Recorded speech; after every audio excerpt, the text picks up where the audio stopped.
अगदीच तर महत्वाची ब्रेकिंग न्यूज आपण पाहतोय. भारत पाक युद्धविरामाच्या संदर्भात सहमती असल्याचं आता परराष्ट्र मंत्री एस जयशंकर यांचं देखील एक महत्वाचं स्टेटमेंट येतंय. तर तिन्ही दलाच्या वतीनं थोड्याच वेळात अगदी शुभम, या घोषणा देखील सगळ्यावर करण्यात येणार बोलण्याकरता निवृत्त लष्करी अधिकारी मोहन कापतीकर सर आपल्या सोबत जोडले गेलेले आहेत. सर नमस्कार, स्वागत आहे तुमचं लोकशाही मराठीमध्ये. आजचा दिवस फार महत्वाचा आहे.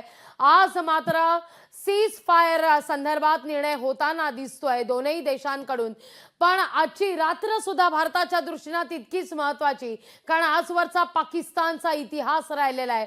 पाकिस्तान मात्र दाखवतंय आणि करतं भलतंच. याच्याबद्दल मला एवढंच म्हणायचं आहे की पाकिस्तान अक्षरशः म्हणजे याच्यातली पहिली मूव जर आपण बघितली असेल तर पाकिस्तान कडूनच सीज फायर साठी पहिली मूव झाली. ही मूव आपण नव्हती केली. आणि ही केव्हा झाली, जेव्हा पाकिस्तानच्या वरती आपण हवाई हल्ले केले आणि त्यांनी हे बघितलं की ही फक्त सुरुवात आहे.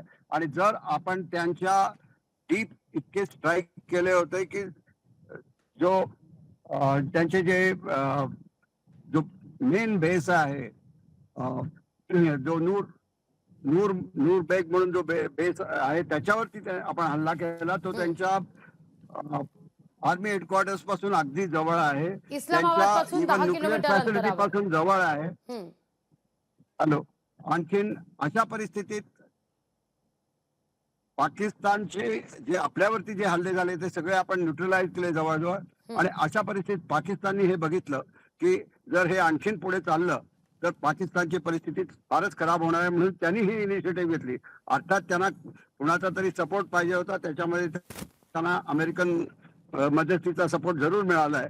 परंतु हे पाकिस्ताननी म्हणजे अमेरिकेच्या प्रेशरवरती केलं असं आपल्याला म्हणता येणार नाही, पण हे प्रेशर आपल्या ज्या मिलिटरी ऍक्शनमुळेच पाकिस्तानवरती हे प्रेशर आलेलं आहे.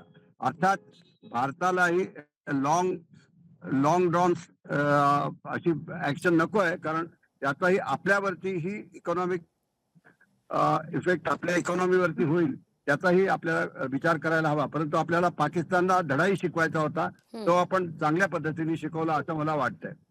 अगदी सर, तुम्ही तो उल्लेख केला ना नूर खान एअरबेसचा, जी रावळपिंडीमध्ये एअरबेस आहे, ती सर्वार्थानं सर फार महत्वाची मानली जाते. एकतर तिथं पाकिस्तानचे न्यूक्लिअर प्लांट सुद्धा आहेत. इस्लामाबाद पासून केवळ 10 किलोमीटर अंतरावर हा एअरबेस आहे. आणि तिसरं सगळ्यात महत्वाचं म्हणजे रिफ्युलर्स होते त्या ठिकाणी, त्या एअरबेसवर. जे रिफ्युलर्स फार महत्वाचे मानले जातात अशा तणावाच्या परिस्थितीत, ज्याचा उपयोग पाकिस्ताननं केलेला होता, जे अगदी हवेतच भारतानं नेस्तनाभूत सुद्धा केलेले होते. अशा या रिफ्युलर्सचं देखील त्या ठिकाणी तळ होतं आणि तिथंच भारतानं घाव घातला. आणि त्यानंतर कुठेतरी पाकिस्तान चांगल्याच नरमाईच्या भूमिकेत येताना दिसला.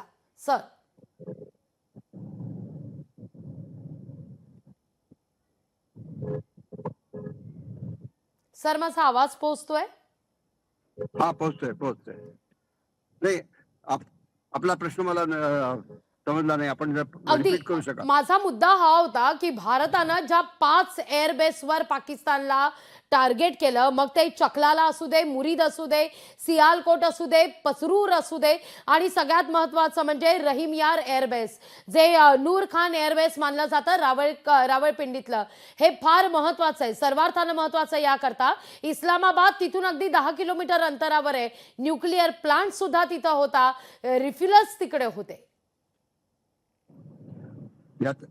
याच्यामध्ये सगळ्यात महत्वाचा मुद्दा असा आहे की जर आपण त्यांचे एअर डिफेन्स सिस्टीम ब्रीच करून जर आपण इतक्या डीप त्यांच्यावरती मोठ्या प्रमाणावर हल्ले करू शकलो, याचाच अर्थ पाकिस्तानच्या एअरफोर्स हे आपण जवळजवळ न्यूट्रलाइज केला असं म्हणायला लागेल. त्यांचा एअर डिफेन्स आपण न्यूट्रलाइज केला.